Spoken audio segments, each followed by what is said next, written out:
riding down Highway 61. Sides of the roads all lined with fields, nothing but sunset in the windshield.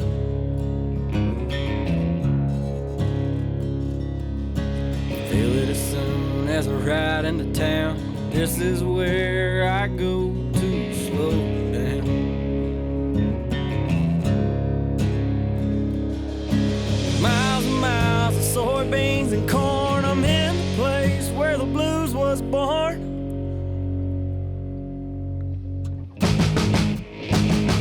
About a mile from the big muddy river, place I'll always remember.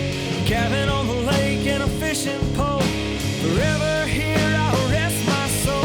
I can feel my worries drift away from being out in the sun all day. No matter where in the world I go. What's up, guys? Brad Chappell back with you. We're at Kentucky Lake doing the cornfield fishing gear demo days. It's been a really fun thing. Eric, go ahead and do a little introduction of yourself, and we'll kick off doing a little podcast show here. Man, I'm the same old guy. I'm Eric Cagle. I'm from Alabama, full-time guy there for a long time now, and just down here for cornfield demo days at Kentucky Lake. And we done a little fishing here the last few days, and it's been a lot of fun, just seeing some of their new products and stuff. So we're just pretty much hanging out today. Yeah. We're done fishing, so we're just kind of hanging out and having a good time. What'd you think of Kentucky Lake?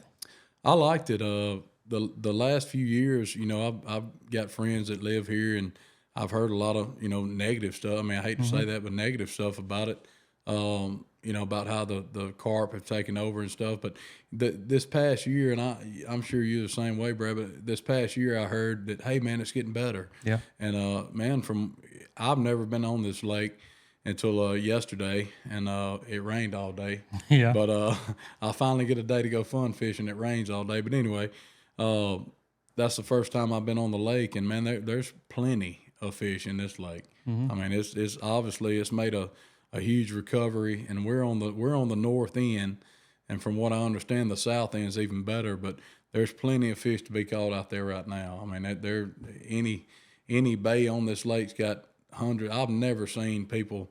I mean, my hat's off to you Kentucky folks, because I've never seen people make this much man-made structure in the lake, and we've only seen a small portion of it. So, there's a lot more down south. Oh, yeah. So they do a heck of a job making beds here, I can tell you. And they all hold fish. If you find a stake bed right now in 4 to 8 foot of water, it's got some fish on it. I've kind of heard the same thing about Kentucky Lake through the years, and just watching this weigh in today that they had, the fish looked really healthy. They look in good shape. Yeah, we caught a lot of blackfish and whitefish out there. Never caught any really big blackfish, but seen a lot of them. So yeah, that's always good to see. To see those 6 to 8 inch fish, because they're going to be 10, 12 inches here in a year or two. Right. But there's, like I said, there's plenty of fish out there. The whitefish, the fish that we weighed today were all whitefish, and they were all healthy. I mean, a couple of them were beat up a little bit, and I think some of them are trying to spawn right now, and I think a lot of the blackfish have already spawned here. But right. As far as thickness and just looking healthy, you're right. They look really good. You touched on it a minute ago about the structure, and I think of Eric Cagle, not only a great fisherman, but also a master at putting structure out. I've called Eric no telling how many times and said, man, I can't wait to see your boat, and we're gonna go. I'm gonna go down there one day. I keep saying that. I know I've got an invitation, and one day you might hear somebody knocking at the door. I'm just there. You've only said that for 3 years I know now, so I'm not gonna hold my breath. It's gonna happen. But I know you put out a lot of structure, and you've got a lot of preferences. You see what works and what doesn't, and I really want to talk about how you go about putting out structure. And you hear a lot of different people talk about. I've got this honey hole, or I've got this stake bed, and kind of go through scenarios. And this podcast will probably be listened to and watched during the summer months. I know for me, and I would have never done this before live sonar, but I really focus on structure brush piles, stake beds, however you want to word it, in the summertime. Mm-hmm. That's how I make a living, is focusing on structure and these brush piles. And I want to kind of hear how you go about making some of these honey holes and these Eric piles. Well, I mean, I've been asked that a lot of times. A lot of our local guys ask me, why do you put it here? Why do you put it there? Yeah. And the answer is simple. I mean, I look at that. I know where some of those fish spawn at, and I look at that map, and the first thing, if I'm going to make a early summer hole, late spring, early summer, when those females get through spawning, they come back to the first piece of shallow cover they see on their way back to deeper water. So I try to cut them off. If there's a point, any kind of point coming out, a hump, anything between them and that deeper water, when they get through spawning, I try to put some brush there. It doesn't matter what you put there. You can put stake in a whitefish lake. I've come to find out, if there's white and blackfish in a lake, for some reason, whitefish like stake beds. Mm-hmm. That's a fact. I mean, there ain't no. I mean, I'm not saying that blackfish won't get on a stake bed. I'm not. A blackfish would rather be on a piece of wood, like a natural piece of wood, than a whitefish would. I don't know why, but I mean, as many places as I fish now, I can pretty much tell you that's true. Mm-hmm. But I try to cut those fish off, just like I said, wherever they're coming from during the spawn. I'll put some shallower brush piles, and when I say shallow, I'm talking 10 to 15 foot of water. And I found over the last 5 years, really, as I got to, I'm still, I'm sitting here talking to y'all, but I still learn every year. I still learn something new every year. Every time I go out, I'm still learning myself. So, I'm not an expert by any means. I'm just out there a lot. But I learned about 5 years ago that in Alabama, I'm speaking of, those females will stay on that shallow structure a lot longer than I thought they would. So, even into the, when that water gets in the mid 80s, some of those females never came off that shallow structure after they spawn. They just sat there, and they'll stay there until they get uncomfortable, or, the thermocline moves down, or whatever the case may be. Then they'll move out. Well, what I started doing about 5 years ago that has really helped me is, if there's a point there or something like that I cut them off with and put a shallow pile there, what I'll do is I'll come on out from that shallow pile in the same spot, and I'll put a deeper pile. So, like, how far distance-wise would you normally say? Not really distance. It depends on how quick it drops off. So some of them may be 20 yards apart. Some of them may be 50 yards apart. It just depends on where the drop-off is. So I'll put those deeper piles in anywhere from, 18 to 25 foot of water. And, they may be standing up taller than that, but that gives those fish a vertical length to go. They can be on the same piece of structure in 20 foot, or they can be in 15 foot. They can go up and down on it in that deeper water. But that has helped me a lot, putting a shallow pile and a deep pile, in places where I know those fish are going to be at. That way, when those fish move out, I ain't got to hunt them. They just went to the deeper pile, and it works almost like clockwork. If I pull up on that 12-foot pile and they're not there, and they've been there last week, you can pretty much turn the boat around and find that other pile out there, and they done move right out there to it. And it makes sense if you think about it, because as it gets hotter, as that water warms up, the thermocline, moves down a little bit. And when them fish get uncomfortable up there, they're going to go to the next place where they're comfortable. And if you made them a place, they're going. The old saying, if you build it, they will come. Right. That's kind of how it's worked. But we put structure in a bunch of different areas too. Sometimes you can't put it out deeper because, you're on a flat, and I'll put some smaller brush piles on some flats, and it's the same thing. Those fish spawn on the flat, but that flat may go out, a mile, a half mile, so you can't really do that there. So I'll just put several small piles there. And now, once they leave those shallow piles, you don't go back there till next year. Mm-hmm. But still, you still get, a month or two out of those piles, those shallow piles. But some of the best structure that we have, year-round structure, and I never really knew why they did this, and I still really don't know. I'm just guessing, but I'll take a tree, a big tree, and I'll float it in 30 to 40 foot of water. I'm gonna get a little technical. How big are you talking? as big as I can, physically drag out there with that pontoon. I'll tie it to the front of the pontoon boat, go ahead and put my weight and all on it. Big, 20 foot tall tree, 25 foot. That is a big tree. Yeah. So I'll leave slack in the bottom of it. I use sandbags now a lot. I used to use concrete blocks, but those sandbags are just so easy to use the last couple of years. I'll use those instead because they're easy to transport too. But I'll tie those sandbags with about 2 or 3 foot of slack, and I'll leave that slack between the root and the base of the tree and the sandbag. And then I'll put a milk carton on top of that tree. Just one full size, 1 gallon milk carton is all it takes. That's a lot of buoyancy. You don't think it is, but it is. But that milk carton will float that tree.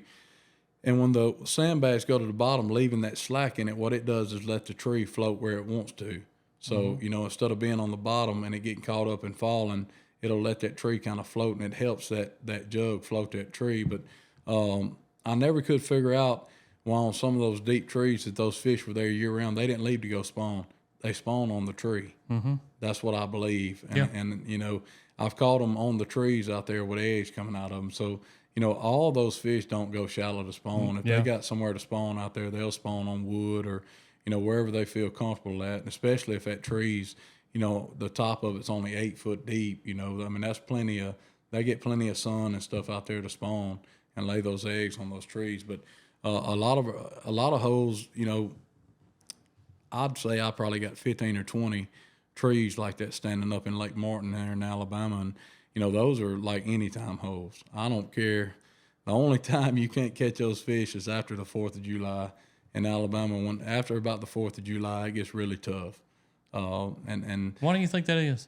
I think it's clear water there, and I think the sun pushes that thermocline down so low. My thought on that is this, and again, this is a guess. Yeah. I think it's just like when you're scuba diving, you go down deep, you got pressure that builds up on you. If you go too deep, you got to come up real slow where it doesn't mess you up. But I think it's the same thing with those crappie. I think if they go those blackfish especially, when they go, 20 foot deep, and that's where they're comfortable at, I think pressure. They got pressure on them down there, and they don't feel good. And I think those fish come up at night, and they got to eat. Right. They got to eat in the summer, but I've been there from daylight to dark, and I've tried everything you can try in the legal law to catch them, in the hot summer on our lakes. And that water kind of gets stagnant. It's just, surface temperature be 90 degrees, and, that thermocline will be down 18, 20 feet, and those fish will be right down there with it. I just think they got pressure on them down there, and they don't feel good. And like I said, that's a guess, but I can't think of anything else. I don't know. That's why I go to Mississippi in the summer because, fishing's really tough in July and August and some of September in Alabama. Those fish just don't want to eat. And that's the only, explanation I can come up with.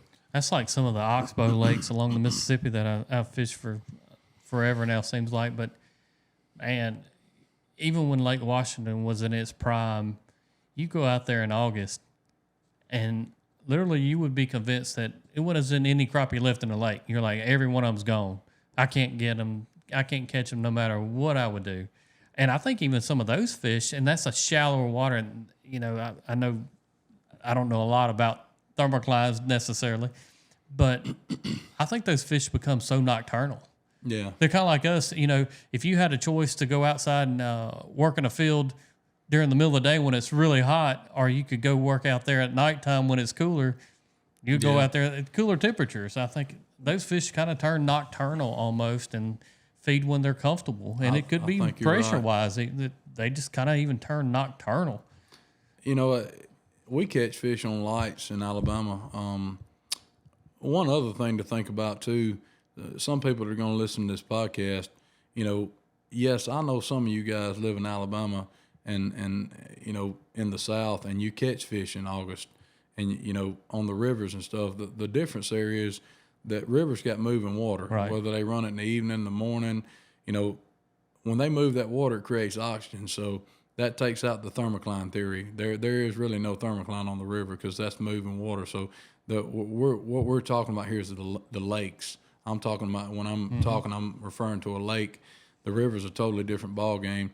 The only other variable to that is watercolor. If your lake stays muddy year round, you're probably gonna catch them in the summer. I mean, look at Mississippi. Yeah. Even in Alabama, there's lakes that are not clear. They're like a dark clear, or they stay stained. That's different. That that sun doesn't penetrate those stained lakes like it does a clear water lake, and that So I didn't want somebody on there, but they bite. That's what I'm talking about when I'm saying they don't really bite well in August and in September in Alabama. I'm talking about the clear water lakes that you fish. Yeah, that's right. But no, it's you're talking about night fishing. Thinking they feed at night. We fish lights. I'm fishing some lights right now in Alabama. We'll start 30 minutes before daylight and catch a few fish off some lights. And that's early. Well, it's weird because even after the 4th of July, you can go fish dock lights or green monster lights. All those lights, and same thing, man. Those fish they will not bite. And when that water temperature gets hot, you can fish some lights that are deep, some deep water lights. They still won't bite. But the only way that I know that people have consistently caught fish in central Alabama on our Clearwater lakes in the summer is going out, anchoring out by the river channel and putting lanterns out, putting their own lights out there in real deep water. Dark area. Dark, yes. In dark areas out away from everything else. Yeah. And you can draw those bait fish in there and draw some fish in there in a couple of hours and start catching some. But it just takes a lot of effort and a long time to do. Yeah. So that's the only way I know that you can consistently, catch fish in the hot summer months in Alabama. After the 4th of July. I think as a crappie fisherman, and even like yourself as a guide, you've got to look at these lakes and say, all right, this lake here is better this time frame. This is what I need to fish it. And like I said, you're a master. That's what you're doing now for a living. You're switching lakes. And I kind of did that even for Lake Washington and Ross Barnett. I would guide, I'm going to say mid-fall, start up there at Lake Washington, and then I'd fish through the wintertime and into about the third week in March, and then I'd flip over and fish Ross Barnett. Now, Ross Barnett's kind of similar. You get it in August with no current, that lake kind of gets, like you said, a kind of stagnant, and a thermocline really sets up in it. Those fish they're tired of it. It's lethargic. Yeah, they're just lethargic. Yeah. They're lazy, and it gets kind of tough. But I think about just being versatile and saying, all right, go and try in a different lake.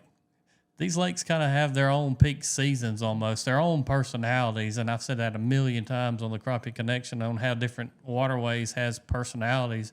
But I've seen it, and I hear different guys like yourself say it. Hey, this lake is just not that good in this time frame. That's right. And we've got a few lakes, we've got a few lakes. Eufaula, it's over there on the Georgia, Alabama line. Eufaula has current. They move current through Eufaula over there, and that it stays pretty good in the summer. If they've been moving current and those fish feel good, and it's the thermocline's not real low, which I don't think it ever gets real low over there unless when we're in a drought and they don't move any water. But those lakes that have moving water, they do a lot better in the summer than a still water lake does, for sure. I want to quiz you some more about this structure thing, because like I said, I know you put a lot of it out, but let's go through some supplies that somebody says, you know what, I want to go out and I want to make me some brush piles. And by all means, check your local authorities' regulations to make sure everything's legal before you do it. That's on you guys if you want to do it. Make sure you're legal. But what would be some of the supplies that you would recommend? Because it's like fishing. I mean, you can go out there and buy a lot of stuff, but really what would you say a guy needs to be able to put out some good brush piles? Man, like I said earlier, I started using sandbags a couple years ago, and they're very, very easy. You can get a 1-ton bag of sand delivered to your house for like $100, right? From your local hardware store, or material store, whatever you have. Those guys will bring, all the contractors go get sand from there, and you can go in there and purchase it too. I think it's like $110. You can get a ton of sand delivered. I think I can make 50 to 60 sandbags out of a ton of sand. I mean, full. That's pretty cheap. Yeah, that's what I'm saying. That's a lot of weight. Yeah. And it only takes one sandbag to sink a pile. I mean, unless you're putting it in current or something. But I Yeah. mean, in a still water lake, a 50 pound sandbag will hold whatever you want to hold. But some sandbags and sand, it would be my recommendation. A roll of twine, I call twine like parachute cord, any kind of twine or parachute cord to tie the sandbags up and to tie something to it. Always have a pocket knife with you anytime you do anything like that, and a handsaw. I mean, if keep your handsaw and some snips on the boat. That way, if you got a piece of brush that you need to doctor up a little bit, you can adjust it. Whether it be adjusting it to haul it to where you want to haul it to. But yeah, some lakes have restrictions on putting stuff out. In Alabama, they're not going to bother you a whole lot. The power company puts out their own stuff, and they pretty much run the lake. So those guys are not going to mess with you. Just be respectful. Don't go right in front of somebody's pier where their grandkids swim at, and drop a pile of trees. I mean, they don't like that. There's plenty of places on those lakes where you can be respectful and put you a pile of brush out and catch plenty of fish, without making anybody mad. So just keep that in mind. Be respectful, and that's basically all. I mean, those 3 or 4 items is really all you need. I mean, if you can make buckets, so you can. I mean, when you trim your wife's crepe myrtles every year, tie that together. That's a pile. I mean, any kind of wood or brush in that lake, if you put it in the right areas, is going to hold fish.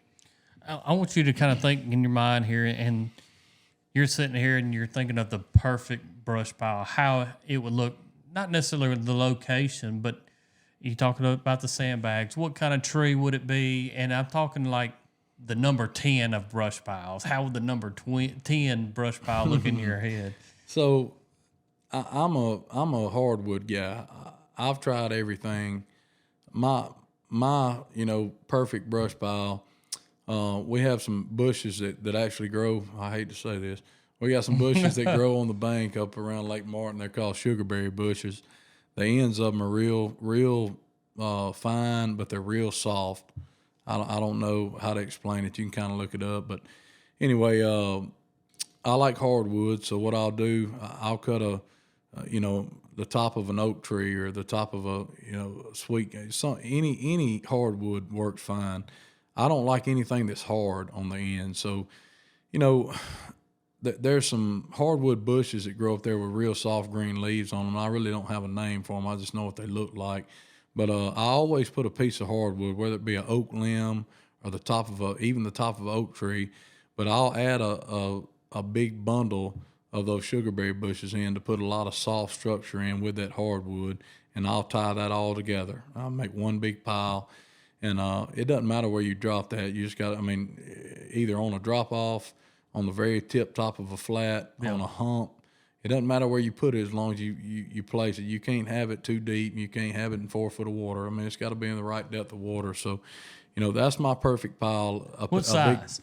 I'm gonna dig it. I want to see this perfect. The whole front of a pontoon boat. The whole, probably. How wide's a pontoon? About 8 foot wide. Almost 8 foot, yeah. 8 by 10. I mean, a 8 by 12. Yeah, big pile. When you run over, a lot of people don't realize this. When you run over something with your side scan or your down scan on a hummingbird, and it's standing up, 10 foot off the bottom, and it's 5 foot wide, that's a big old pile. Mm-hmm. I mean, it doesn't look very big on your electronics, but it's big. It's big in the water. So, a 5, just basically the whole front of my pontoon boat. I mean, we pile it up as big as we can pile it, because there's going to be hot spots within that pile. You don't know exactly how it's going to fall. It may roll on you a little bit, but as long as you got that soft stuff in the middle, it's going to stay in the middle, and that's where I like it, in the middle of the pile. But there's going to be hot spots in that pile. That's why, Scott Williams and Whitey Outlaw and some of those guys that were some of the best spider riggers I know back in the day, they'll all tell you that, there was always a hot spot in the brush pile when you're spider rigging. Mm-hmm. There was always a hot spot. And it's the same thing casting. There's always going to be a hot spot, and you don't know where it's going to be. So, you don't know how that pile is going to fall, and you don't know why. But there's always a hot spot in there somewhere, and that's why I keep that soft brush in the middle where they can choose, where they want to go. But I always found that interesting when they were, would tell me that they'd push 8 poles up in there, and if they did it the same way every time, that one pole would be the big fish pole on the same spot in that pile, because they'd have a buoy out. But that one pole that they pushed would always get, catch the fish, and I always found that interesting. But I think it's the same, the same deal that I see casting to them, is that pile's just got that hot spot, Do you find like, and it'd be very interesting to me as well to hear what you say, is I've got some really good brush piles that, man, they're like money. In the summertime, they're just going to be fish on there every day. And I hear a lot of people say, well, if there's a lot of small fish on there won't be any big fish. Do you find that kind of be evident on the fish that you're fishing for, that if you find a large school on one of these really good brush piles, will it just be all one size class fish or mixed together? Or yeah, I mean, kind of like you said about the big fish in a key area. Yeah, they'll be mixed. I mean, there's not necessarily not going to be any big fish in a big pile of them. A lot of times, let's just say brush pile and dock fish. I mean, looking under a dock, you'll see all these, a ball of fish, and like, golly, there's a bunch of fish. And every now and then you shoot in there and catch a big one. Most of the time, a brush pile and a dock's the same way. If you look over to the side, there'll be 2 or 3 fish over there by themselves. That's the bigger fish. I don't know why. That's just my experience with it. But same thing on a brush pile.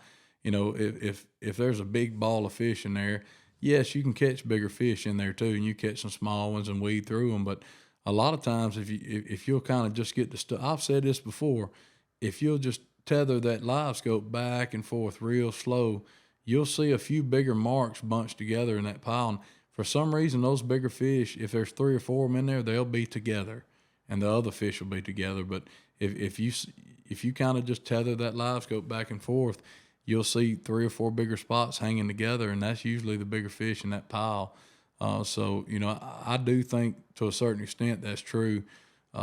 If you find a lot of the piles that we put up, we do put some smaller piles out too. A lot of the smaller piles we put out will, for whatever reason, hold bigger fish. I don't know why. There's not as many there, but they will hold the bigger fish. But, guiding, I want that big old pile. Yeah, yeah. I don't, I'll put some small piles out here and there, but we're pretty much making the whole front of the pontoon boat every time for a guide hole. And, some of them turn into guide holes, some of them turn into nothing. But some of them gar holes. That's right. what they call gar holes. That's it. But no, I like those small piles too. If I'm like today, the little tournament we fished this morning, we caught our bigger fish on like one little piece of structure hanging up, like a little stick or something off the bottom. We caught a lot of fish in stake beds, but it seems like the bigger fish that we caught were on like single piece of structure. Yeah. There will only be 1 or 2 fish there, and I think it's the same in a brush pile. Yeah. I got another question, and we talked about, I think on today's bite a week or so ago, waypoint management. A guy like yourself, how do you handle waypoints when you have, how many piles you got out and you're thinking? I mean, a couple hundred, 1,000? I don't like more than I probably got between 300 and 400 piles out. Working piles. How do you do your waypoints? Do you It's just in my all the head. same? All the same. I remember every way. I can remember every. My wife gets on me all the time. She'll hear me talking to somebody on the phone and says, "You can remember that, but you can't remember what I told you yesterday." Yeah. So if it has to do with fishing, man, I can remember it. I mean, I'm pretty good with remembering, especially if I put it out. Mm-hmm. I don't have to have nobody tell me. When we go to new lakes, what I used to do with a Solix, the Helix and the Solix hummingbird. I'm a hummingbird guy when I'm searching. The Solix made it very easy as far as what you're saying, waypoint management. When you mark a spot, it pulls up a flag color system for you immediately. Right. And you can choose a color right then and there when you mark that spot. And that's the coolest thing I've used because, like on Grenada, if you see a red mark on my graph on Grenada, it's a stake bed. If you see a green mark, it's a piece of standing timber. That's about all we fish here. But, a brush pile will be purple. And then when I go tournament, when I tournament fish, if I find a spot I know I'm going to fish in the tournament, I'll do it off color, like a yellow or something like that. That way when I go. Gold. I like gold. Well, yeah, gold. Yeah, that'll be good. So when you go tournament fishing, you got all those spots marked. Well, you know when you pre-fished, hey, I'm hitting the yellow spots. Yep. You don't have to remember everything on those new lakes if you color code it like that. And you can do that on a helix too. You just have to go in there and pick a symbol for each individual waypoint. It's just Solix made it so much easier because it just color codes it immediately. You know what I'm talking about? Oh, yeah. You said Absolutely. Yeah. I'm a waypoint junkie. Yeah. It's kind of one of those things that I don't know. I think it makes a fisherman.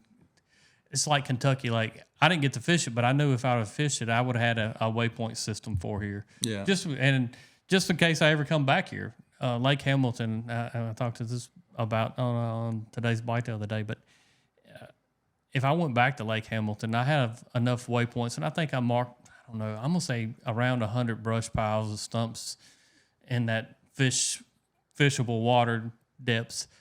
But I could go back there now and say, all right, I want to look just for brush piles in 15 to 20 foot, and I could look at my waypoints and pick them out automatically. Immediately, yeah. And especially you guys fishing tournaments, you traveling around, home lake, when you put it out, yeah, it's personal. You know that you could go out there blindfolded, I'm sure. But it's like you getting a couple hundred waypoints on an area on a lake that you're not familiar with. And you fish it 5 years later, these waypoints, especially if you color them and mark them. I mean, I named some of them. Yeah. I mean, we had to do it here yesterday. I mean, I've never been on this lake before. We came in yesterday morning. We got about 3 hours pre-fishing in yesterday morning. And we found some fish, and it's when you don't have much time, you just got to go find some fish and hope for the best. And hey, it worked out for us. But anyway, we'll talk about that later. But anyway, I did the same thing yesterday. I just marked all I can mark, and I made absolutely sure that it was a stake bed because that's where we found some fish. So didn't have much time. So once I figured out they were on stake beds in 4 to 8 foot of water, I went through there 4 to 8 foot of water, just marking every stake bed I saw. And we had about 25 stake beds marked this morning. And I knew that when I was fishing between those waypoints that I'd find some more. Yeah. I mean, you ain't never going to see them all. Right. So anyway, and that's what happened. Several of the bigger fish this morning came on stuff that was between my waypoints that was so small I didn't really see it. So, I just see it on the way to the other one and fish it. But it's important. I mean, especially not necessarily fun fishing, but guiding and tournament fishing. It's very important to have a waypoint system. And like I said, my favorite would be the Solix, the Humminbird Solix, because it makes it so easy. When you push mark, the selector pops up with and it's got symbols on there too. Yeah. You can put a cross skull or whatever, but the color coding is what I like. Yeah. Well, it's like Barnett. When it gets low in the wintertime, summertime, they raise that water level up, and I'm going to say at least 95% of the stumps are underwater. Well, in the wintertime, they'll drop it down about a foot lower, and there'll be exposed stumps at that point. And there's a couple stumps that I didn't even know about it until this past winter when it got real low back in the fall. Run by them all your life. And you're like, man, that stump right there is big as this table that we're sitting in front of, and I have never known it was there. But I made a really conscious effort to go over there, and I changed that symbol to a crossbones because to me it was danger. Yeah. I wanted to know, not really fishing. I just didn't want to run over because I had run by that stump. Yeah. And this joker, as big as this table I'm sitting in front of, it would have made me come to a complete stop, and probably no telling what else would happen. But even on spots that could be hazards. If you see a hazard in your lake that at another level that you don't know, make sure you go over there and mark it to something that you can identify. That's especially, right. I mean, you're running these boats down. Well, my old boat, it won't go up about 55, but some of these boats will go 70 plus, and you're hauling really tail. It's dangerous. It could be dangerous. So they had, that's something else that they're talking about at this expo. I mean, they got a guy doing a seminar on boat safety, and it's important, man, especially when like you and I, when we guide. I mean, you take it. A lot of people take it for granted. I mean, there was a bad boat accident on White's Lake, 3 or 4 weeks ago. 2 guys I know that are really experienced boaters. Yeah. And, you know, one of them just happened to not be paying attention, you know, and ran slam over the other guy while they were guiding. So, you know, we got to be. That's scary. Yeah, it's very scary. And, you know, when you think about it, you're like, man, that, you know, that could very easily be me.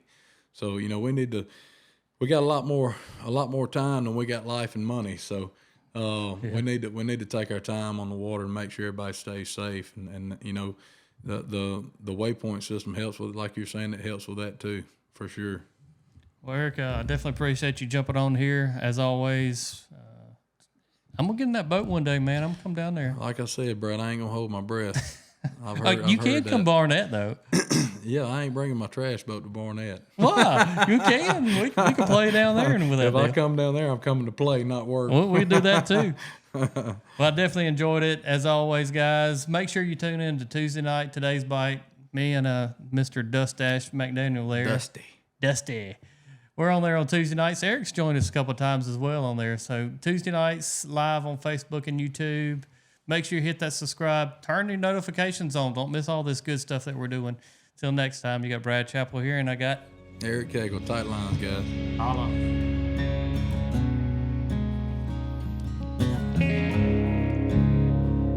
About a mile from Big Muddy River, a place I'll always remember. Cabin on the lake and a fishing pole. Forever here I'll rest my soul. I could be